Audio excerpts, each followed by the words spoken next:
Pourquoi les grandes vacances tombent tout le temps au mois d'août? Plutôt au mois de Av, juste avant le mois d'Elul. Alors il est écrit dans la paracha de cette semaine, paracha de Ré, Banim Atem Lachem. Vous êtes les enfants d'Hachem, vous êtes les enfants d'Akadosh Baruch Hu. Alors qu'est-ce qu'un enfant? Qu'est-ce qu'être l'enfant d'Hachem? La Gemara nous dit dans Masechet Baba Batra, vous êtes des fils, vous êtes des serviteurs. Lorsque vous faites la volonté d'Hachem, vous êtes appelés des fils. Et lorsque vous ne faites pas la volonté d'Hachem, vous êtes appelés des serviteurs. Fin de la Gemara. Alors a priori, ces informations sont un petit peu écrites à l'envers. Parce que, fin de compte, que je fasse ou pas la volonté d'Hachem, je reste son fils. Ça ne change pas. Et maintenant, qu'est-ce que ça veut dire? Que si je ne fais pas sa volonté, je suis appelé un serviteur. Alors pour mieux comprendre cette Gemara, il faut faire une lecture un petit peu plus pointilleuse. Et s'arrêter sur le mot volonté. Qu'est-ce que faire la volonté? En fait, lorsque je fais la volonté c'est de faire quelque chose instinctivement, lorsqu'on ne m'a rien demandé. Par exemple, si mon père rentre du travail, il rentre fatigué, épuisé, et là je lui tends, je lui dis tiens papa, une bonne citronnade avec une tranche de boulot, alors il est content.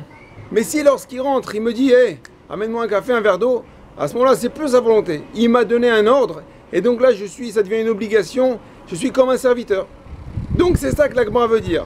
Lorsque je fais la volonté d'Akadosh Baruch Hu, je suis appelé son fils. Lorsque je fais la chose instinctivement sans qu'il me demande rien, alors là c'est une relation de père-fils. Mais si il est obligé de me demander la chose, alors là ça devient une relation serviteur. C'est-à-dire c'est plus sa volonté, il me le demande. Donc un peu comme c'est dire être avec Akadosh Baruch Hu, un peu comme un fonctionnaire. Alors on a posé une question, pourquoi les grandes vacances tombent toujours au mois d'août, avant le mois d'Elul, le mois de Av?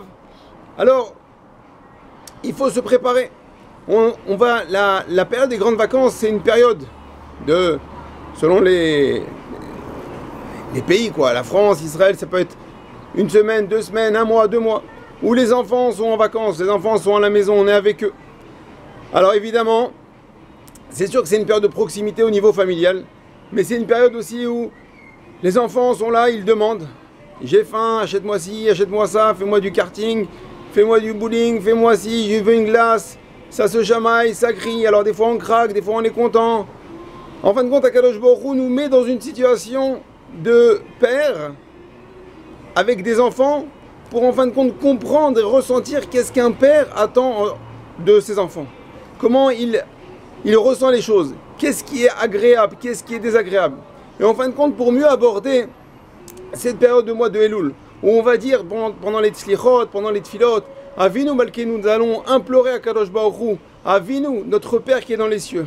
Et en fin de compte, puisqu'on a compris pendant tout ce mois de Av, ce mois d'août, qu'est-ce qu'un père, qu'est-ce qu'un père aime, qu'est-ce qu'un père n'aime pas. Alors on va comprendre lorsqu'on va s'adresser à Kadosh Baruch Hu le comportement adopté, puisqu'on sait exactement ce qu'on n'aime pas. Donc on va améliorer notre comportement et pas être que demandeur. Pas dire papa donne-moi, mais aussi faire sa volonté.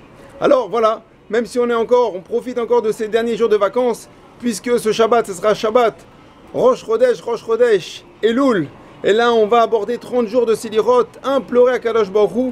Alors ne soyons pas que demandeurs, mais comportons-nous aussi avec Kadosh Baruch Hu comme vraiment des enfants, faisons sa volonté, faisons son Ratzon, et comme ça, Bezrat Hashem, toutes nos filotes seront acceptées pour arriver le jour de Rosh Hashanah bien propre et bien et à recevoir toute la Rachmanout, la clémence d'un père envers son fils. Je vous dis à très bientôt et Shabbat Shalom.